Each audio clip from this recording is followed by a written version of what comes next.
Everyone in the village of Ashvale knew that Elsie Marin had no business being inside the grand hall of Alphas. She knew it too. And yet there she stood, fingers laced together over her lap. Her long golden braid carefully tied with a strip of wool her eldest daughter had woven the night before. 3 years of widowhood had taught Elsie many things. How to mend boots in the dark. How to make bread last longer than it should. How to smile when the children asked about their father. But nothing had prepared her for standing inside a hall full of noble wolves while the scent of judgment pressed against her from every direction. And the hall was full.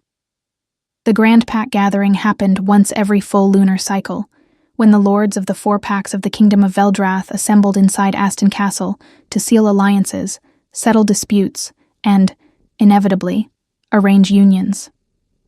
Torches along the stone walls cast orange light across carved banners.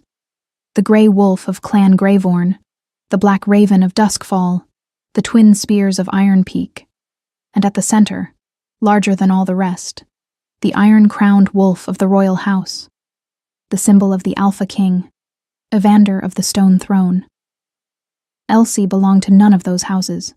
She belonged to Ashvale Pack, a small, poor clan with no banner of its own, tucked into the forest borders of the kingdom without invitation or mention in any great hall. If she was here tonight, it was because of Caden. Caden Holt, Beta of Greyvorn. Broad-shouldered, amber-eyed, with a jaw carved like the edge of a shield. He had come to Ashvale 4 months ago to negotiate a timber agreement and had stayed 3 weeks longer than necessary. He had eaten at her table, played wooden dice with her children, brought her dried lavender wrapped in cloth, the color of dawn. He had whispered things beside the fire when the little ones were asleep, things that sounded like promises. "Come to the gathering," he had said, his voice low and certain. "Stand beside me in the grand hall. Let them see you with me. That is how it begins, Elsie." She had told him what any woman with sense would say. "No one marries a widow with 3 children, Caden." He had looked at her with those amber eyes and said nothing for a long moment. Then he had reached across the table and covered her hand with his. "I am not no one." So she had come. She had borrowed a dress from her neighbor Marta. Deep green wool, belted at the waist with leather, the hem let out because Elsie was taller. It was not a noble's gown. There were no pearls, no embroidered sleeves, no silk underlining. But Marta had pressed it with a heated stone and hung it overnight with dried rosemary. And when Elsie had put it on that morning, her daughter Petra, 8 years old and already opinionated, had stood in the doorway of their cottage with wide eyes and said, "Mama, you look like someone important." She had carried that sentence the entire journey to Aston. She was carrying it still. The hall smelled of burning resin, roasted meat, spiced wine, and wolf. That unmistakable undercurrent of musk and pine that lived beneath the skin of every shifter in the room. Elsie was Omega, a rare and quiet designation in Ashvale, which meant her own scent was softer, warmer, something between wild honey and rain-soaked earth. She had always kept it suppressed out of habit, out of necessity. An Omega widow with 3 children could not afford to draw attention. Tonight she stood near the second pillar from the entrance arch, close enough to see the raised dais where the pack lords sat, far enough to remain invisible. She watched the crowd move like water. Nobles greeting nobles, warriors exchanging clasped hands, women in rich gowns laughing at things that were not entirely funny. She watched for Caden. She spotted him near the dais steps. He was speaking to a group of Greyvorn lords, gesturing with the easy confidence of a man who belonged exactly where he stood. Elsie felt the tightness in her chest loosen slightly. She raised her hand in a small wave when his eyes swept the hall. His gaze passed over her, then came back, then moved on. She lowered her hand slowly. "He saw me," she told herself. "He is occupied. He will come." She waited through the first horn of wine being distributed, through the ceremonial lighting of the great central hearth, which sent a column of amber light up through the stone ceiling, through the presentation of 2 new pack alliances, sealed with the clasping of wrists over a flame. Caden did not come. What came instead was a woman. She arrived on the arm of Lord Greyvorn himself, silver-haired, sharp-featured, wearing a gown the color of deep plum that pooled behind her like a royal flag. She was beautiful in the cold, deliberate way of someone who had been trained for rooms exactly like this one. She moved straight to Caden's side and placed her gloved hand on his arm, with the ease of long familiarity. Caden did not step away. Elsie watched him lean down and say something close to the woman's ear, watched the woman laugh, soft and private, the kind of laugh that comes from shared history. And then, because the world is occasionally and precisely cruel, Caden looked up from across the hall and found Elsie's eyes for the first time that evening. He held her gaze for 3 full seconds. Then he looked away and placed his hand over the woman's gloved fingers on his arm. The hall did not go quiet. No one else noticed. The torches kept burning. The wine kept flowing. A bard in the far corner began plucking strings that no one was listening to. The world continued entirely without interruption. Only Elsie had stopped. She stood very still for a moment, the way she had learned to stand when something broke inside, because with 3 children sleeping in the next room, you learned not to collapse where anyone could see. She breathed in through her nose. Resin, pine, roasted boar, the faint sweetness of someone's mead spilling nearby. She breathed out. She would not cry in the grand hall of alphas. She would not search his face again for an explanation he had already given her without words. She would not cause a scene, would not cross the hall, would not make herself into a story these noble wolves would carry home to their packs. She was Elsie Marin of Asheville. She had buried a husband, raised 3 children through a hard winter with half a woodpile, and she had worn borrowed green wool into a castle full of people who had never once heard her name. She could walk out of here with her head up. She turned toward the entrance arch. She had taken 4 steps when the air in the hall changed. It was subtle at first, a shift in the way sound moved, a drop in the undercurrent of conversation near the main doors. Then the guards at the entrance straightened with a uniformity that was not trained but instinctive, the way wolves straighten when something larger enters the territory. 3 men walked in. The first was broad and golden-haired, with a warrior's grin that suggested he found everything around him faintly amusing. The second was leaner, darker, with sharp eyes that moved across the hall like a blade finding edges. The third walked between them and slightly ahead, though no one had told the crowd to part. It simply did, the way water moves for a stone dropped into still water. He was tall. Dark braided hair fell past his shoulders, each cord bound with small iron clasps that caught the torchlight. He wore black leather armor crossed with thick straps, a fur-lined mantle across both shoulders, and bracers of dark hide on both forearms. A pale scar traced a line across his jaw. His eyes, even from where Elsie stood frozen mid-step near the arch, were the specific, unsettling blue of ice over deep water. She did not need anyone to tell her who he was. Every wolf in the room already knew. Evander, Alpha King of Veldrath, ruler of the Stone Throne. He was not supposed to attend this gathering. That was the whisper moving through the crowd now. Low and urgent. He never comes in person. He sends his emissary. What does this mean? Why is he here tonight? Elsie had no interest in court politics. She resumed her step toward the door. And then the Alpha King's gaze, traveling with unhurried precision across the room, stopped. On her. She felt it before she understood it. A pressure, quiet but absolute, like a hand placed flat against a door you were trying to open. She made herself keep walking. She was nobody. She was a widow in a borrowed dress. His eyes were simply passing through. But as she reached the arch and stepped beneath the carved stone frame, she heard the golden-haired man beside the king say something low, and heard the Alpha King's reply.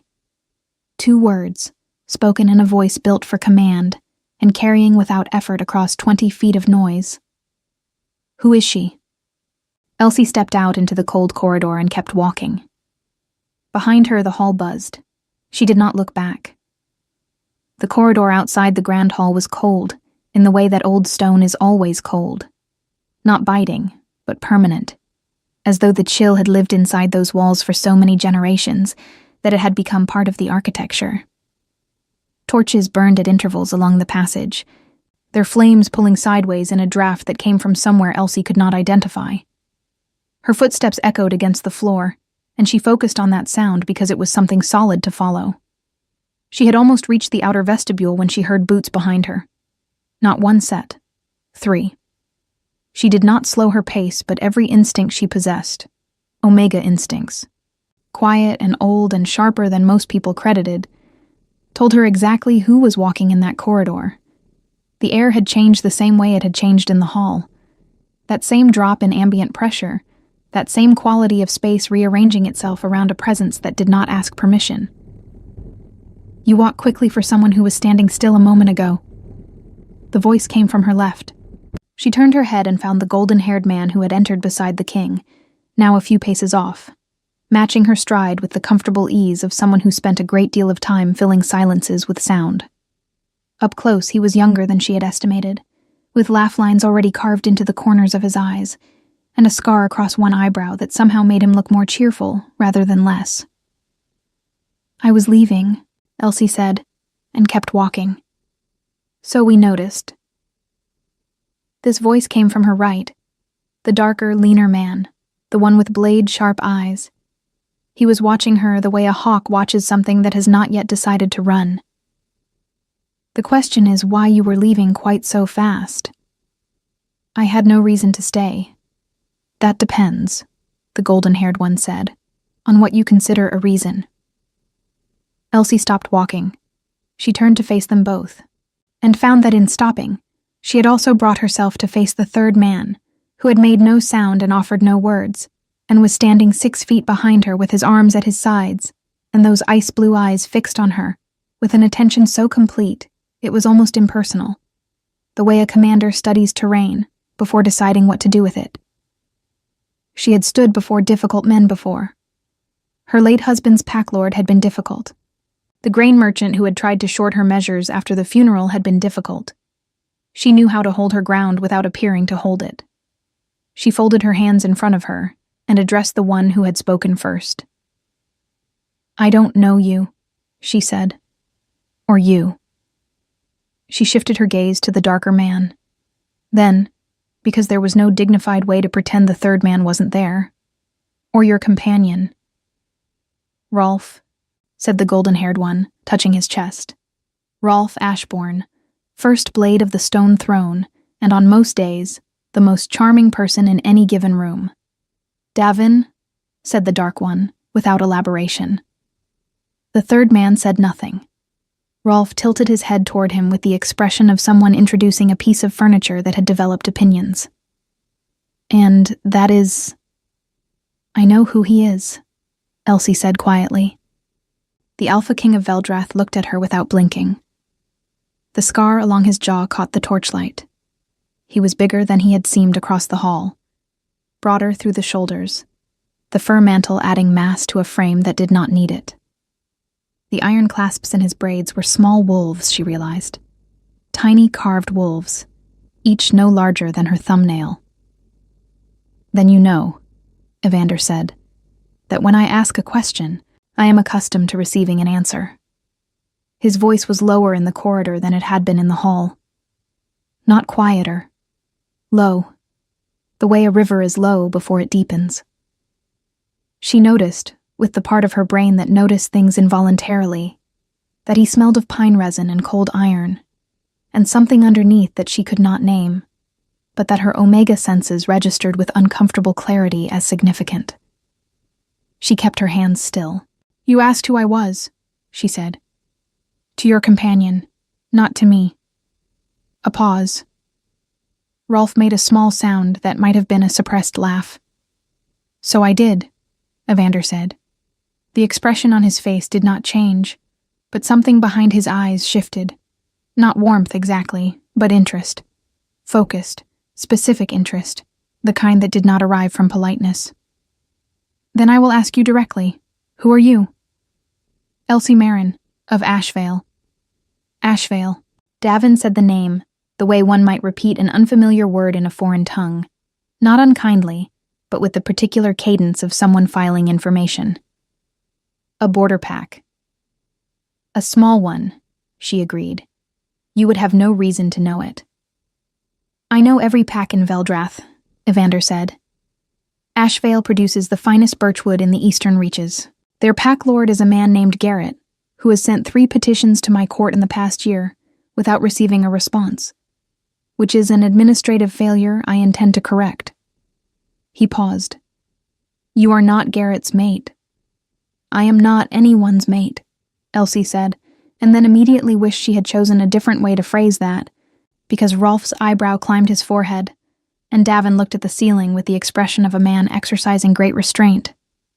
Evander's gaze did not waver. You were in the hall, he said, standing near the second pillar. You were watching the Graveorn Beta. It was not a question. She felt the specific, unwelcome heat of being seen more clearly than she had intended. I was leaving the hall, she corrected. Before that. She said nothing. He looked at you, Evander continued, with the flat precision of someone recounting observed facts rather than intruding on private grief, and then looked away, and you walked to the door. He let that sit for a moment. You did not look back. There was nothing to look back for. No. He studied her face for a moment with that unnerving, unblinking attention. There wasn't. Something in the way he said it, not as consolation, not as pity, but as simple and accurate assessment, made Elsie's throat tighten in a way she had not expected. She had been managing herself carefully all evening. She had been managing herself carefully for 3 years. She was very good at it. She did not want to have to manage herself in a corridor in front of the Alpha King of Veldrath. My lord, she said, keeping her voice level, I appreciate the conversation, but I have a long road back to Ashvale, and I would like to begin it before the night deepens. You rode here alone? Davin asked, and the sharpness in his voice was not personal. It was the tone of a man accustomed to calculating threats. With 2 other women from the village. We have a cart. A cart, Rolf repeated, as though she had said something gently outrageous. From Ashvale. That is 3 hours through Forest Road. 2.5, if the horse cooperates. Rolf looked at Evander. Evander looked at Elsie. The north road after midnight is not safe, Evander said. There have been rogue wolves in the forest border since the last dark moon. 3 unarmed women in a cart are not a reasonable risk. Elsie felt the first real flicker of irritation cut through her composure. We managed the road here without incident. You came by daylight. She opened her mouth, closed it. He was, unfortunately, correct. The castle has guest quarters, Evander said, and his tone made it clear this was information being provided, not a request being made. They will be prepared. I cannot impose. You are not imposing. He said it with the same complete absence of debate that he seemed to apply to everything. You are accepting a practical arrangement. The faintest pause. Unless you prefer a 2.5-hour cart road with a horse that may not cooperate. From somewhere behind him, Rolf made that suppressed sound again. Elsie looked at the Alpha King for a long moment. He looked back with the patient stillness of a man who did not experience silence as something that needed to be filled. One night, she said. One night, he agreed. He turned then and walked back toward the hall. And his first blade and his shadow of a lieutenant fell into step behind him. Elsie stood in the corridor alone for a moment, the torchlight pulling sideways in that sourceless draft, and tried to determine at what point this evening had left the path she had expected it to follow. She could not find the moment.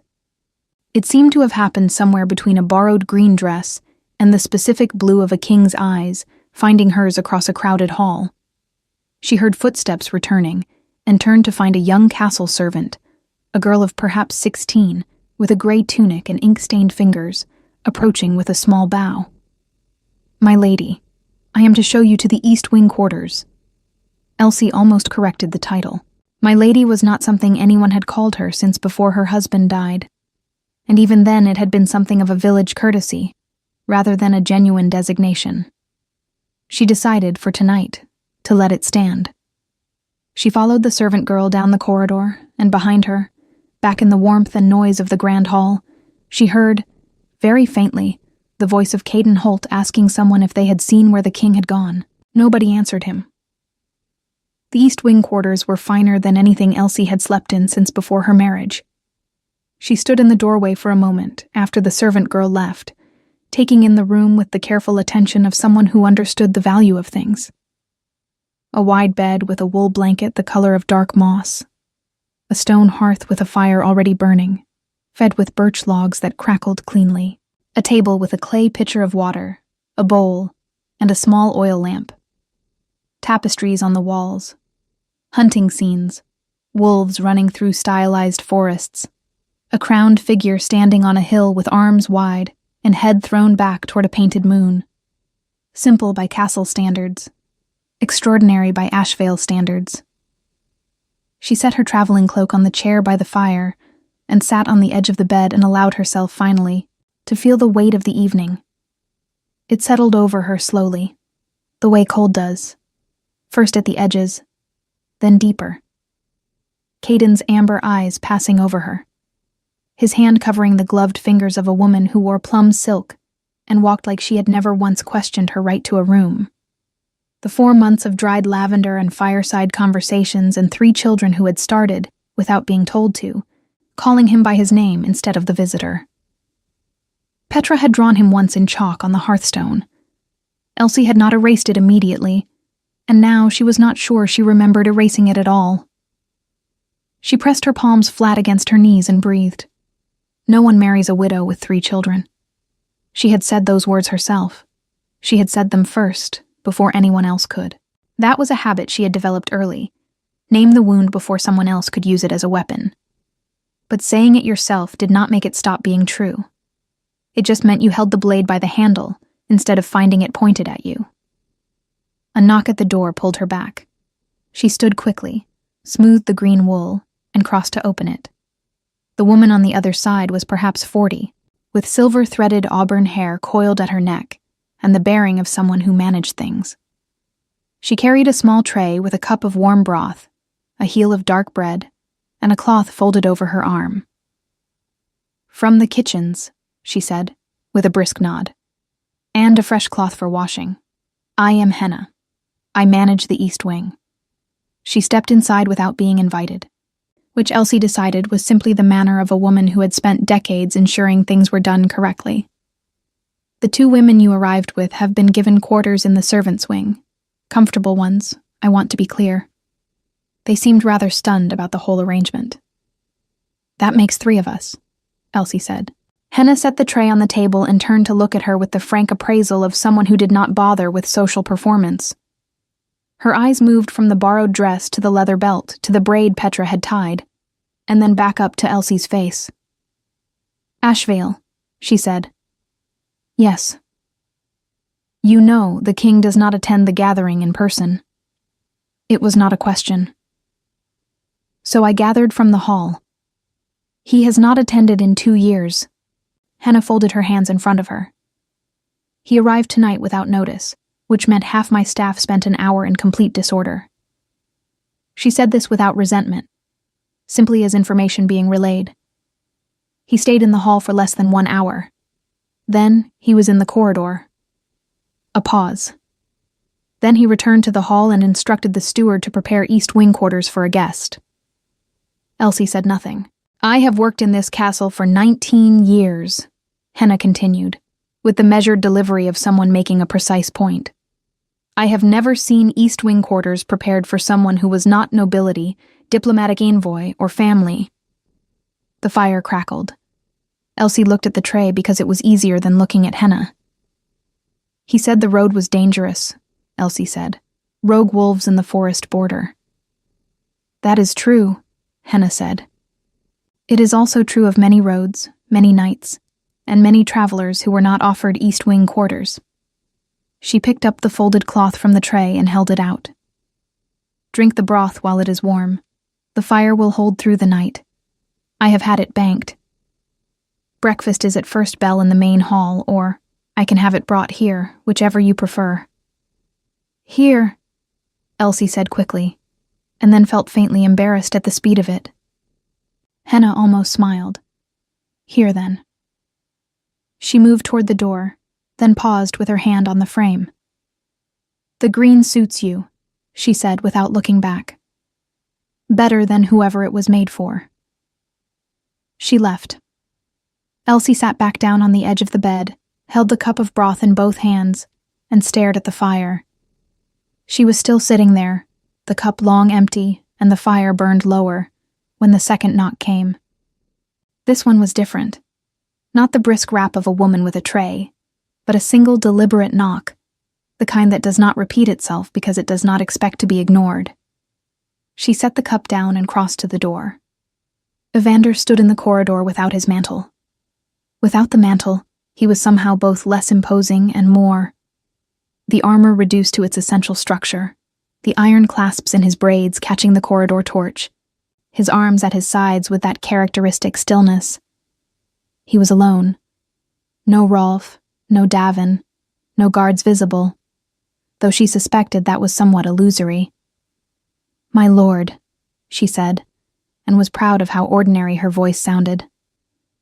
"I wanted to ensure the quarters were adequate," he said. "They are. Thank you." He nodded once, as though filing that away. Then, in a manner that seemed less like a social strategy, and more like a man who had simply decided to say the thing. "You did not eat in the hall tonight. I was not hungry. Before you left, you had been standing for over an hour near the second pillar. You did not take wine when it was offered. You did not take food." He was not accusing her of anything. He was simply reporting what he had observed, the way a man accustomed to reading a situation reads it, completely, methodically, without gaps. "You came a long distance." "I did. For him." The word sat between them in the corridor like an object placed on a table. Elsie held the door frame and looked at the Alpha King, and decided that there was no version of this conversation that was improved by pretending. "Yes," she said. "For him." Evander looked at her steadily. "He is to announce a formal courtship with the Lady Ressin of Duskfall before the gathering ends. It was arranged 2 months ago by their respective pack lords." A pause. Not dramatic, not softened, just measured. "I thought you should know, if you did not already." She had not known. She kept her face still through what felt like a significant internal effort. 2 months ago," she said. "Yes." So while Caden had been sitting at her table, learning how her children took their porridge, bringing lavender wrapped in dawn-colored cloth, saying, "I am not no one," the arrangement had already existed. The lady in plum silk had already been selected. The promises made beside her fire had been made over the quiet foundation of a decision already taken. She breathed in through her nose. Resin and pine, and that other thing. The one her omega senses would not stop cataloging. The warm iron undercurrent that seemed to come from the man standing 6 feet away from her. "Thank you for telling me," she said. Her voice was even. She was mildly astonished by this. Something moved across Evander's expression. Brief, contained, but present. Not pity. She was certain it was not pity. It was something closer to the look a person gets when they recognize a specific kind of strength and are not entirely sure what to do with the recognition. "You have children," he said. She stilled. "Henna mentioned it," he said, as though anticipating the question of how he knew. 3. "Yes." "How old?" She studied his face for a reason not to answer. She did not find one. "Petra is 8. Ren is 6. The youngest, Idris, turned 4 in the autumn." He was quiet for a moment. The corridor breathed its cold, torchlit breath around them. "My mother was widowed when I was 5, he said. "It was offered without ceremony, without apparent intent beyond the information itself. My father's pack did not consider her adequate to hold his seat. She held it anyway for 2 years before the council overruled her. He looked at Elsie with those ice-water eyes. She was the most capable person I have ever known. Elsie did not know what to say to that. She was not sure anything was required. "Sleep well, Elsie Marin of Ashvale," Evander said, and stepped back from the door. "And you, my lord," she managed. He turned and walked the corridor without sound, and the darkness between torches seemed to simply absorb him. And then he was gone. Elsie stood in the doorway of her borrowed room for a long moment, the fire warm at her back, the cold corridor empty ahead. Then she stepped inside, closed the door, and sat on the floor in front of the hearth, because the bed suddenly felt too far away, and pressed her forehead against her knees. She let herself cry for exactly as long as it took the smallest birch log to burn down to coals. Then she stopped, washed her face with the cloth Henna had left, climbed into the bed that smelled of cedar and clean wool, and slept better than she had in 4 months. Outside, in the corridor, a single guard in stone-throne colors stood watch at the far end of the east wing passage. He had not been there before tonight. Morning came through the narrow castle window as a pale gray suggestion before it became actual light. Elsie was already awake when it arrived. She had never been a late sleeper. 3 children and a farm, and years of making the most of daylight hours had cured her of that permanently. She sat up in the cedar-scented bed, watched the gray become silver, become pale gold against the stone wall, and took stock of herself the way she did every morning. What needed doing? What could wait? What was lost, and therefore no longer worth accounting for? Caden Holt went into that last category. She was surprised by how cleanly it happened. Not without pain. The pain was there, a dull and honest ache in the chest, the kind that comes from hope rather than love, which is its own particular variety of grief. But beneath the ache was something else, something that felt, quietly and unexpectedly, like ground.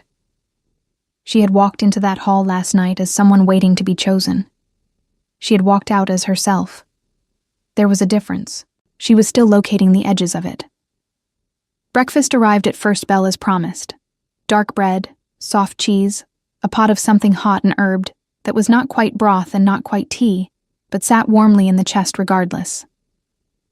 The same ink-fingered servant girl brought it, set it on the table without ceremony, and informed Elsie that her companions, Marta and old Dwin, were breakfasting in the servants' hall and had both, apparently, slept extraordinarily well. Elsie ate at the window, watching the castle yard below come to life. Stable hands leading horses across cobblestones. A blacksmith's apprentice hauling iron stock across the yard. 2 guards changing position at the gate with the mechanical precision of men who had performed the same motion 10,000 times. Smoke rising from the kitchen chimneys. A dog sleeping against the wall of the granary, deeply committed to its position. She had finished eating and was rebraiding her hair when Henna appeared again. "There is a matter in the main hall," Henna said, with the particular neutrality of someone delivering information they have been asked to deliver without editorial comment. The gathering's closing assembly, pack lords present, the king presiding. A pause. "Your name has been mentioned in the agenda." Elsie's hands stilled in her hair. "My name," she repeated. "The Greyvorn Beta has filed a formal complaint," Henna said, and now the neutrality had the faint strain of something being held carefully in place. "Against persons unnamed, for alleged interference in a formal courtship arrangement." She met Elsie's eyes. "You are the persons unnamed."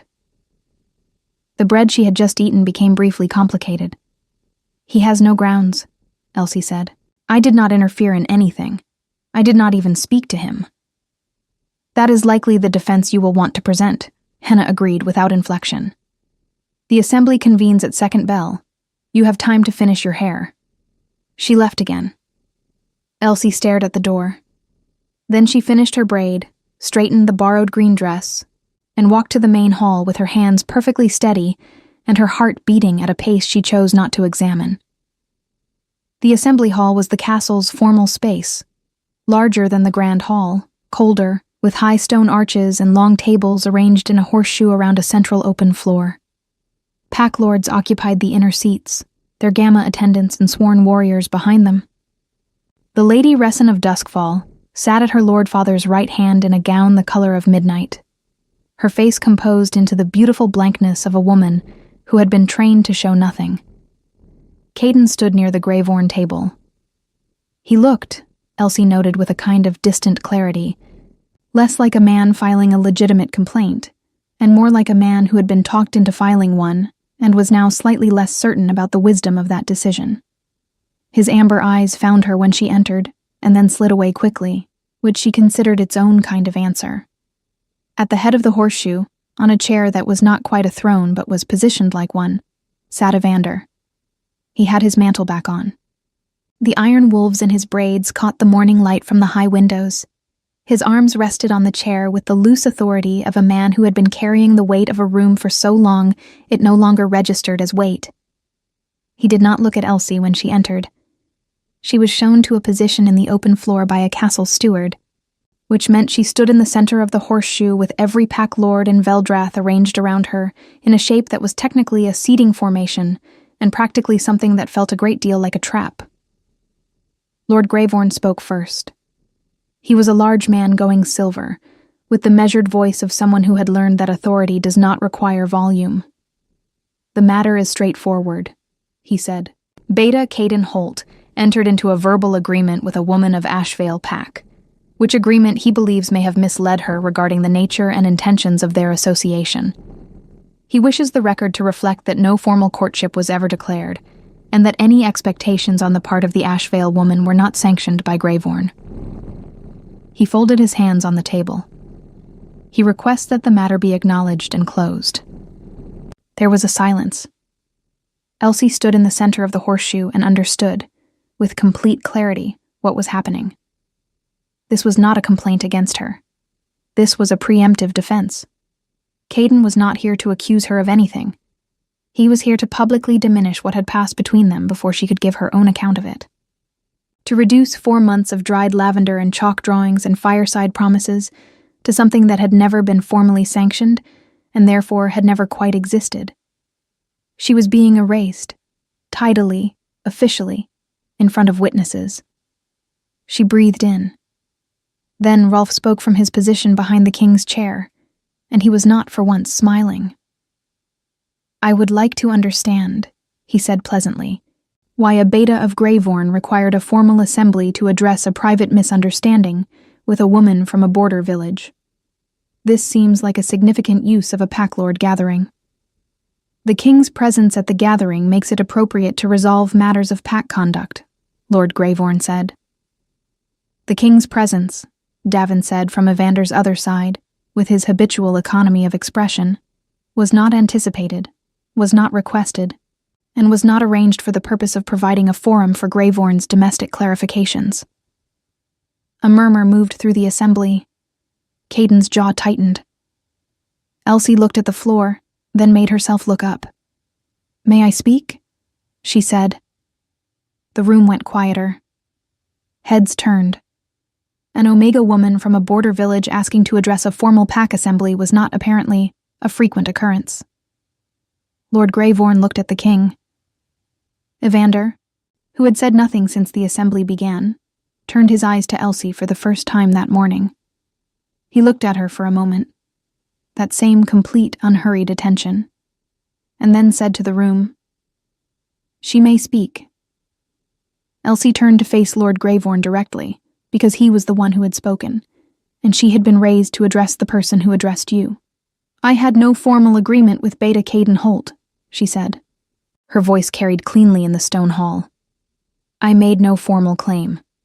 I filed no complaint and have no intention of doing so." She paused.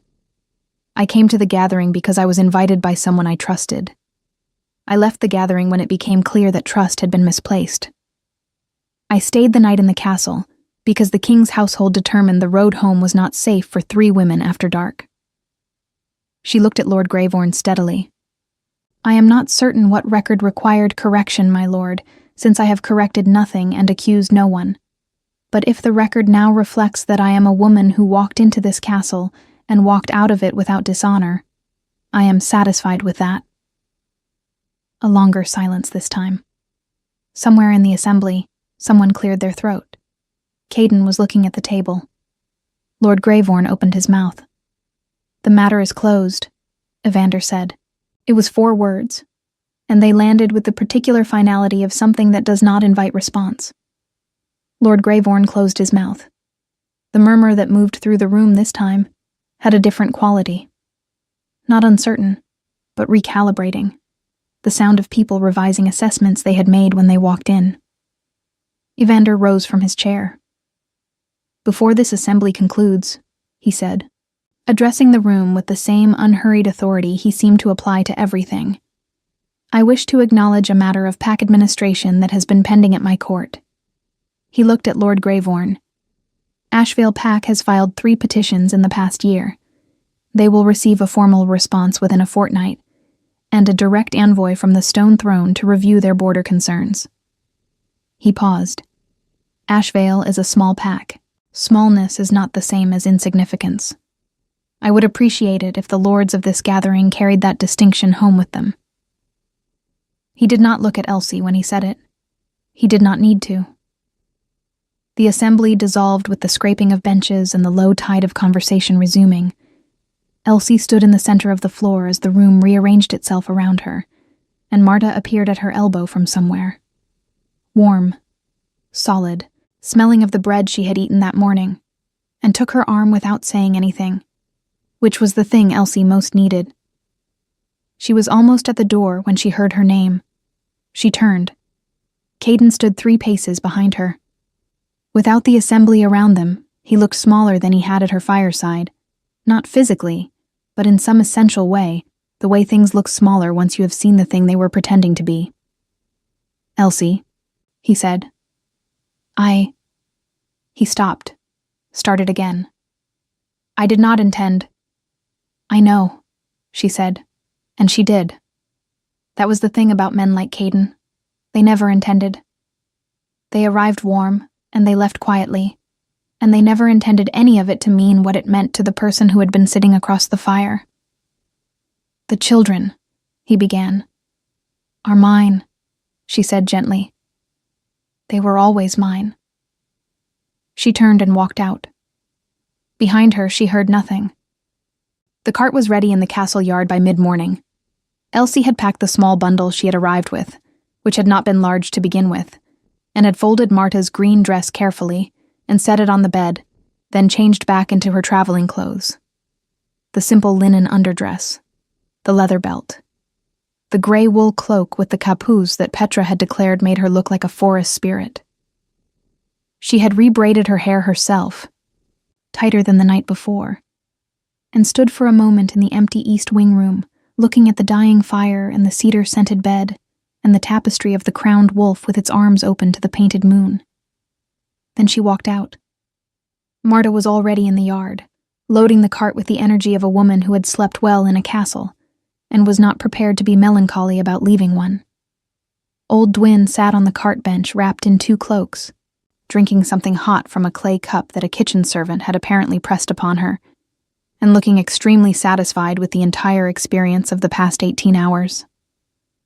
"They gave me honey in my tea," Dwin announced as Elsie crossed the yard. "I have not had honey in my tea since my daughter's wedding, 12 years ago." She sipped. "I may not leave." "You are leaving," Marta said firmly from the back of the cart. "The horse could go lame." "The horse is fine, Dwin." Elsie smiled for the first time since the assembly, a real one, the kind that came from somewhere genuine rather than from effort, and was still holding it when she became aware of a presence at her left. Rolf fell into step beside her, with the cheerful inevitability of someone who had decided conversation was going to happen, and was simply waiting for the other party to catch up. "Leaving, then," he said. "We are." Without saying farewell to anyone in particular. "I said farewell to Henna," Elsie said. She is a remarkable woman. She is terrifying, Rolf agreed warmly. She once made a visiting duke cry by explaining, very quietly, that he had used the wrong fork. He paused. He was a fully grown alpha. It was impressive. He walked a few more paces beside her. He would like to speak with you. Elsie did not ask who. She stopped walking. Rolf, she said, and something in her voice made him stop as well and look at her with slightly less performance than usual. I am a 26-year-old widow from a border village with 3 children and a borrowed horse. Last night was extraordinary and strange, and I am not yet certain what to do with it. But I know what I am, and I know the distance between what I am and what would be required for. She stopped. Chose different words. I know the distance. Rolf was quiet for a moment. It seemed to cost him something. He was married, Rolf said finally, and his voice had lost its cheerful edge, leaving something underneath that was simply honest. 3 years ago, her name was Sela. She was Alpha-born, perfect lineage, everything the council wanted. She died in the second winter of a fever that moved through the northern packs. He looked across the yard.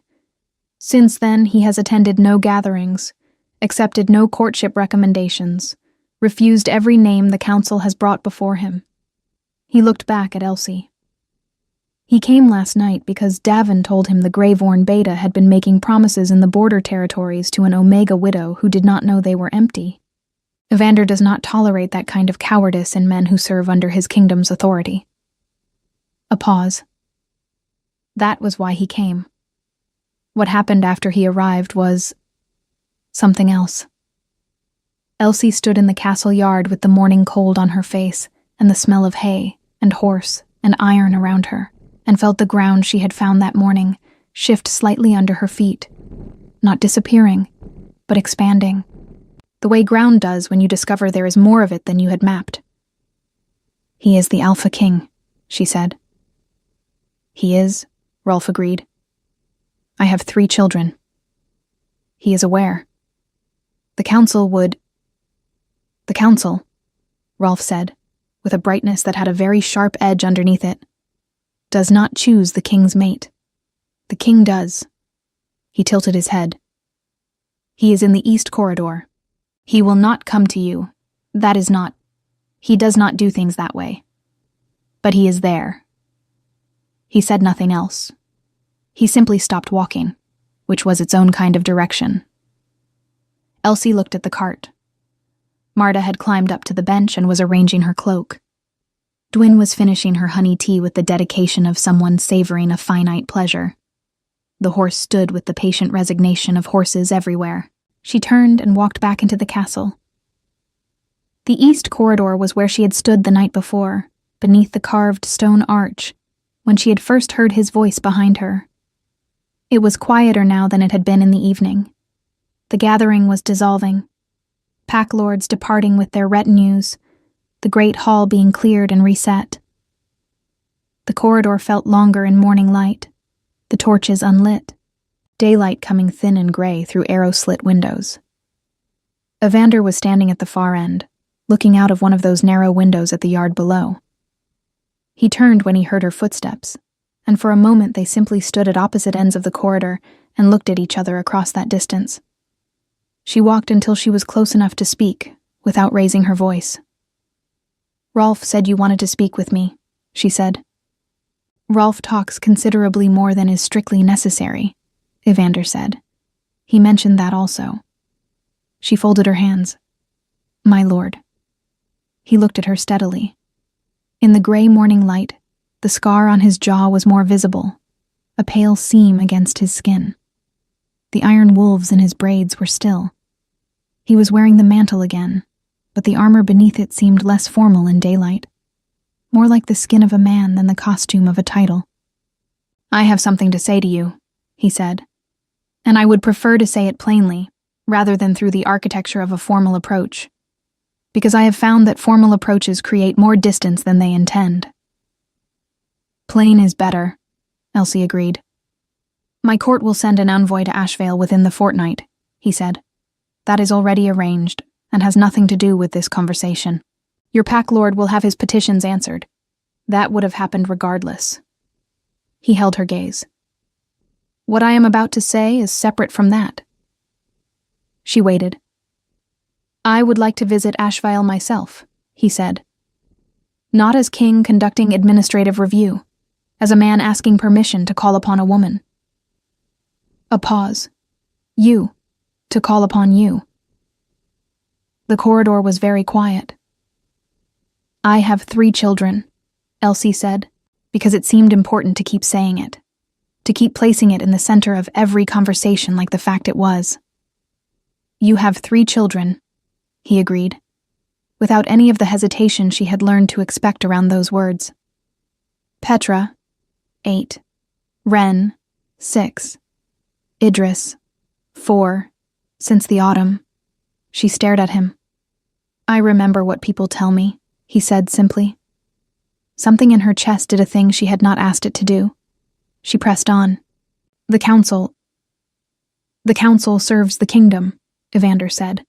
The kingdom is not harmed by a king who chooses a woman of character over a woman of convenient lineage. Any council member who disagrees is invited to make that argument to my face. The faintest pause. None of them have been eager to do that historically. I am an Omega from a border village. You are, he said. You are also the only person who walked into that assembly this morning, stood in the center of a room full of pack lords, and defended your own dignity without asking anyone for help or throwing it in anyone's face. He looked at her, the way he had looked at her since the beginning. Completely, carefully, as though she were terrain worth understanding. I have sat in that room for 12 years. I have not seen that before. Elsie looked at the gray light coming through the narrow window. She thought about Petra's chalk drawing on the hearthstone.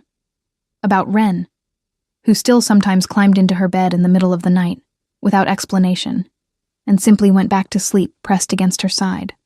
About Idris, who was 4 and had never known his father, and called every tall man sir with immense seriousness. She thought about 3 years of being a woman that men looked at and then passed, and the specific arithmetic of hope that you learn when you have been doing that calculation for long enough.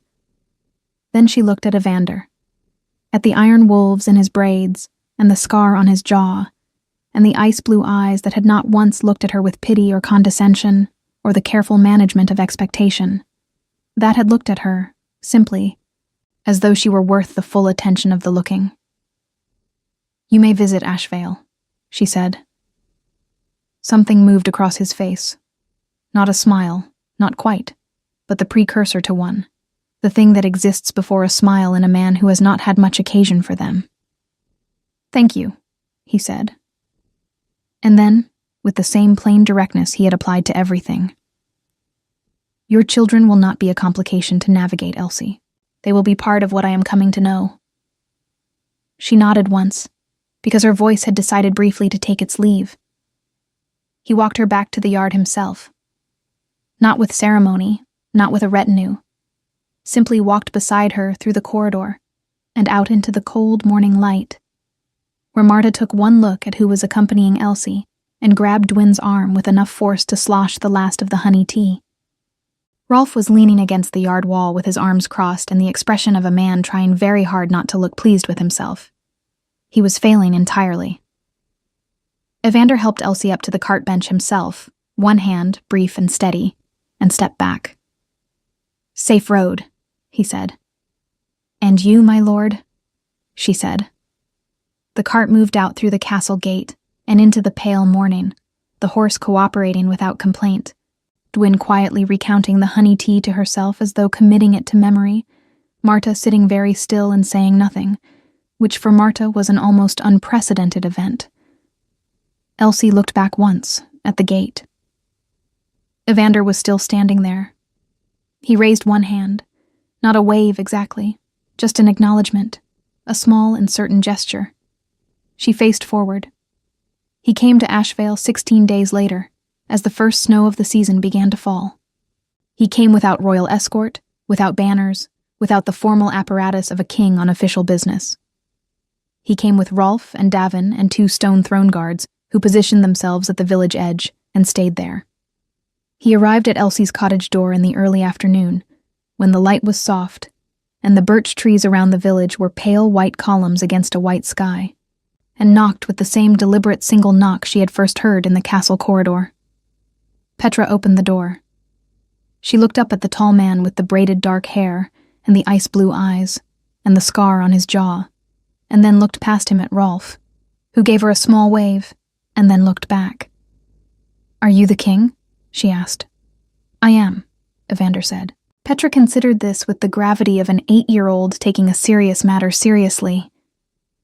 "Mama said someone was coming," she said. "She made bread."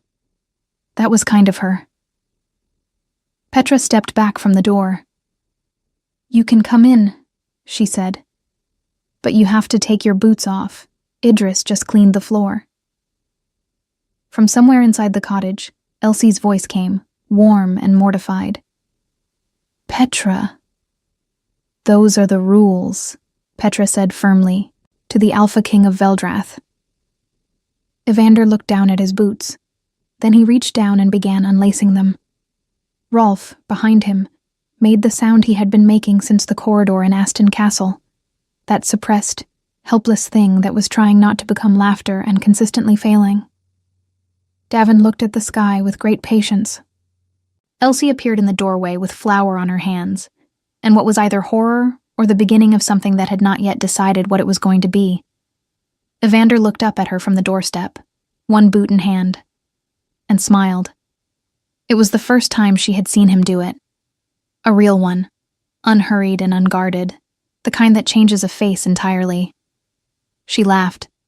It came out before she could manage it, brief and genuine, and she pressed her flour-covered hand over her mouth, and Evander finished removing his boots and stepped across the threshold into the warm cottage that smelled of fresh bread and birch smoke and 3 children, and a life that was entirely, irreversibly her own. He stayed for the afternoon, and then for supper, and then, because the snow had thickened and the road back was genuinely difficult, for the night, sleeping in the small room off the main hall that Elsie had prepared with the second-best blanket and a fresh oil lamp. Rolf and Davin took shelter with the village headman, who was so overwhelmed by the situation that he simply made tea and sat down. In the months that followed, Evander returned to Ashvale 7 more times before the formal courtship was declared before the Stone Throne Council, who raised their objections with the careful politeness of men who had looked into the Alpha King's eyes and revised their intentions accordingly. Ren, after the 3rd visit, stopped calling him my lord and started calling him by his name, which she pronounced with a 6-year-old's confident imprecision. Evander did not correct her. Idris, at the 4th visit, fell asleep against Evander's arm on the bench by the fire, and Elsie had come back into the room to find the Alpha King of Veldrath sitting very still, so as not to wake a 4-year-old, holding a carved wooden horse in his other hand, that Idris had apparently pressed on him, with an expression of complete and slightly bewildered seriousness. She had stood in the doorway for a long time before he looked up and saw her. He did not say anything. Neither did she. By spring, Petra had decided, with the authority of eldest children everywhere, that the situation was acceptable.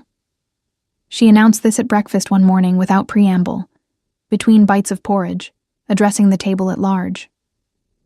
"He can stay," she said, "but he still has to take his boots off." Idris agreed. Ren was already asleep again, face in her bowl. They married in the summer, in Ashvale, beneath the birch trees that Elsie had walked under her whole life. Not in a throne room, not before a court of nobles. In a village clearing, with the pack gathered in a circle, and the old rite spoken aloud, and the silver cord bound around their joined wrists by the village elder, who had delivered all 3 of Elsie's children, and who cried through the entire ceremony without apology. Rolf cried also. He denied this afterward with great conviction and 0 credibility. Davin did not cry, but he stood as sworn witness, which was, for Davin, roughly equivalent. Caden Holt was not there. He had married Lady Resson of Duskfall before the winter ended, and the news had reached Ashvale the way village news always did, carried by a merchant who had heard it from a guard who had overheard it at a tavern. Elsie had heard it, nodded, and gone back to kneading bread. That was all. When the cord was bound, and the old words said, and the pack of Asheville raised their voices in the traditional call that meant we witness, we hold, we keep. Elsie looked at Evander beside her in the birch-filtered summer light, at the iron wolves in his braids, and the scar on his jaw, and those ice-water eyes that were looking at her with the same complete and unhurried attention they had given her since a grand hall corridor at the end of an evening. She had intended to survive, and nothing more. He raised their bound wrists and pressed his lips to the back of her hand. Petra, standing in the front of the gathered pack with Ren on one side, and Idris on the other. Idris in boots that were too big, and a tunic that was slightly inside out because he had dressed himself, turned to her sister and said, loudly enough for the first 3 rows to hear, "I told you he was staying." The birch trees held the summer light. The pack of Ashevale called again to the sky. The Alpha King of Veldrath laughed, open and full and unguarded. And Elsie Marin, who had whispered once in the dark that no one marries a widow with 3 children, stood beneath the trees of her home and understood, finally and completely, what it felt like to have been seen by the right eyes at exactly the right moment. She had walked out of that grand hall with her head up. She had not known then that she was walking towards something. Now she did. And it was enough. It was more than enough. It was everything.